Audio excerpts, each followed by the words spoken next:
Hello and welcome to Keto A Go Go. In today's video, part 3 of my introduction to keto, I want to share with you my findings of that first week.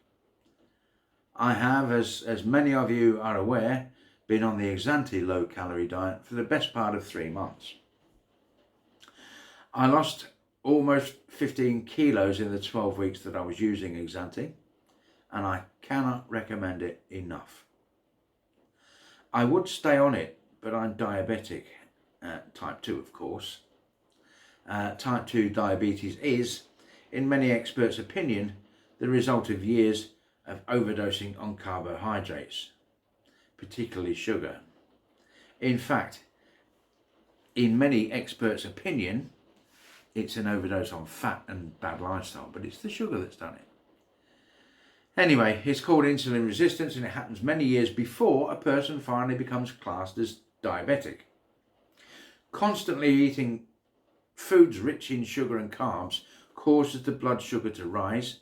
Insulin is produced, which is a storage hormone. It opens up the fat cells and shoves the excess inside, and then it prevents it from being opened again.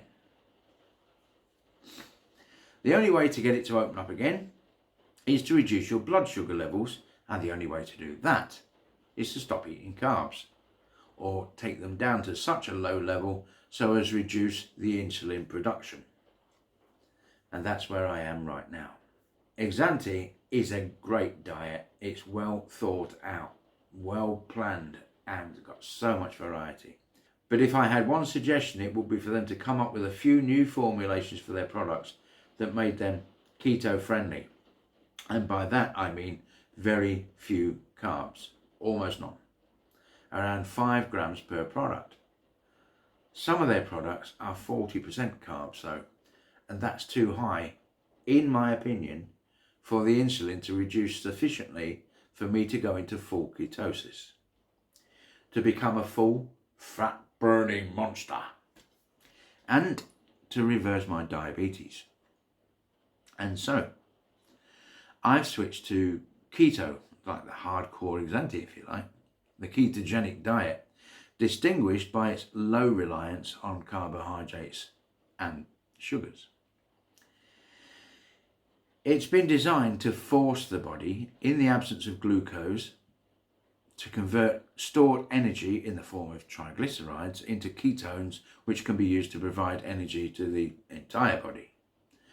The body is quite capable of doing this, and in fact does not need carbohydrates and sugars at all. And your great-great-grandparents probably used ketones in preference to glucose for their energy needs. It's been the slow, insidious creep of sugar into our diets that has caused our bodies to switch over, and that has led to insulin resistance. Almost everybody, to some extent, has become insulin resistant. Their pancreas is having to ramp up production of insulin to overwhelm cells that have stopped responding in a normal fashion to the signals for it to open up. We could carry out an inexpensive blood test which would reveal the amount of insulin coursing through our bodies trying to maintain blood sugar levels. Because it's the increasing levels of insulin that signal an increasing risk of diabetes being diagnosed in the future, where even at maximum production levels, the insulin supply simply isn't enough to maintain blood sugar levels, and the pancreas is beginning to wear out. We could at least be presented with the evidence from an insulin test and do something to change our lifestyles before it's too late. I had no idea personally that diabetes was coming. I thought diabetes was more of kind of life's rich lottery. Some people get diabetes, some don't. But that's not the case. The odds are shifting. Fat people don't become insulin resistant. Fat people don't become diabetic. Insulin resistant people become fat. Insulin resistant people become diabetic.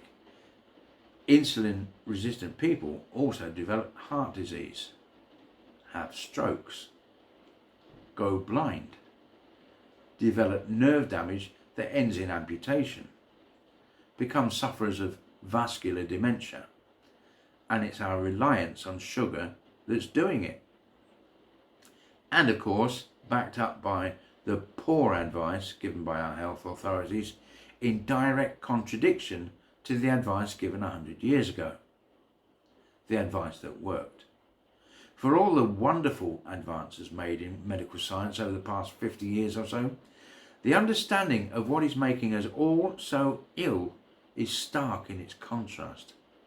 The current recommendations coming from the authorities is for us to fill up by eating up to 60% of our daily food in the form of carbohydrates.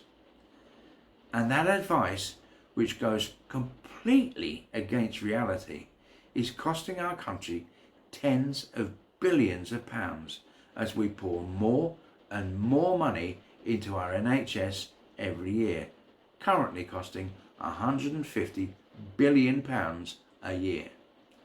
Their message is getting through. People are eating less and less red meat.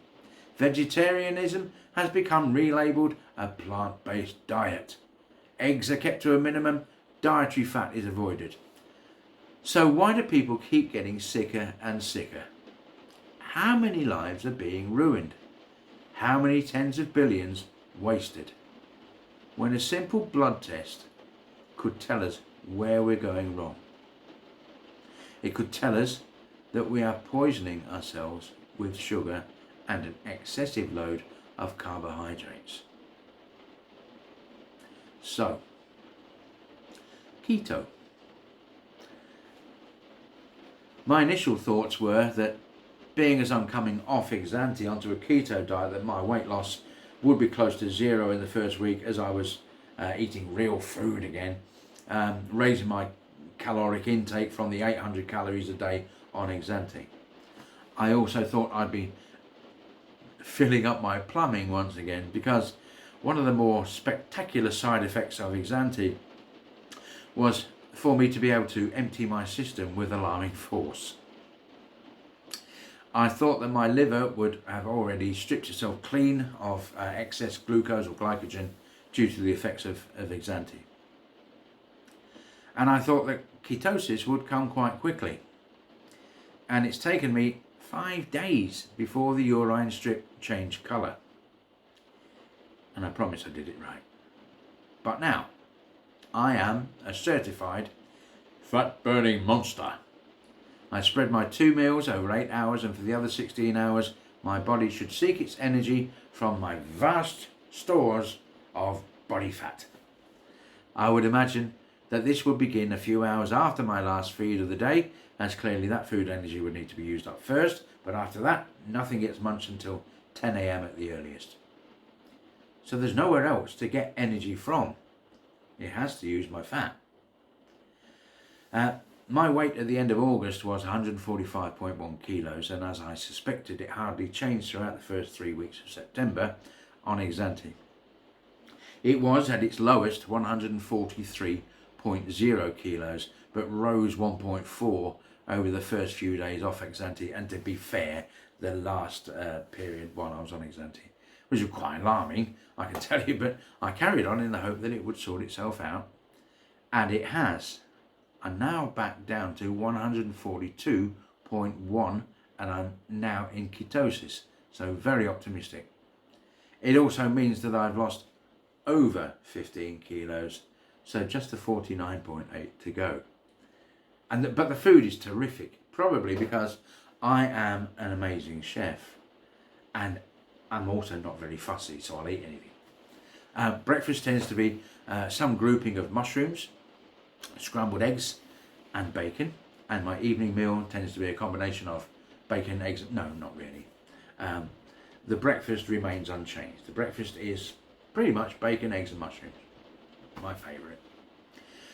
But the evening meal has included a sirloin steak, roast chicken with the skin on, salmon steaks with the skin on, and a few romaine lettuce leaves with salad piled up inside, salad and pickles piled up inside, topped with parmesan, or a medley of vegetables such as sugar snap peas, asparagus, cauliflower, those sorts of things. Speaking of cauliflower, keep an eye out for my Keto con queso video and then make yourself some rocket fueled cauliflower cheese.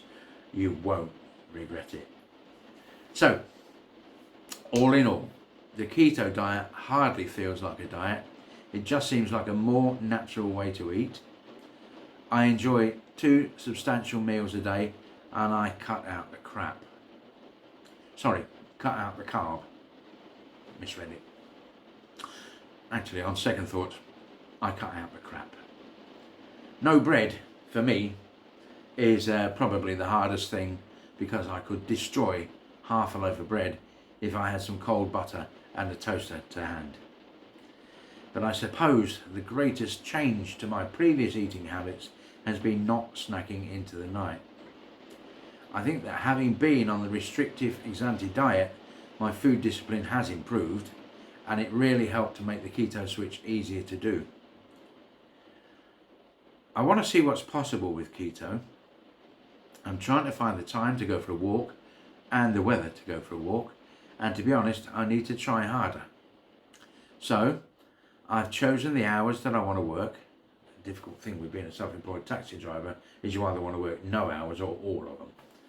Anyway, I've penciled in my commitments, such as my regular contract customers, on top of those hours, but it does mean that I have regular free hours, and I'll be trying to use those hours for walks around where I live. Now, I must admit that the walks I used to do when this channel was called 1 Year to Save My Life became very tedious very quickly, so I'm keen not to repeat that mistake. I'll be using mapmywalk.com both on my laptop and on my mobile, so that I can use it as I'm walking around, to plan out a few more circuits of varying lengths, with the ambition of walking 5 miles a week, in addition to my normal waddling about with the dogs every evening, or to and from the supermarket or whatever. Now, 5 miles isn't much per week, but if my calculations are right, it's exactly 5 miles more than I normally do. So, that's your lot. Keto hasn't lost me piles of weight yet, but it has lost me a kilo, as I've only just gone into ketosis anyway, but I'm hoping for big things over the next couple of weeks and months. Subscribe if you want to keep yourself in the loop, and you'll see when I post another video update. Subscribe if you're considering doing it yourself, so you can see what it's doing for somebody else first. I've also included an element of surprise in this video. Now, this won't work on everyone's device, but a single click on the like button below will produce the noise of possibly the most spectacular passing of wind you're ever likely to hear. The source of it, I can't divulge, but see if it works on your device. See that little button down there? Click on that and see if you can. Don't do it at work, all right? Or if you just happen to be at a wedding on your phone, don't do it there. But click anyway when you're in private, probably. Not on the top deck of a bus or anything like that. Thanks for watching. Chat soon.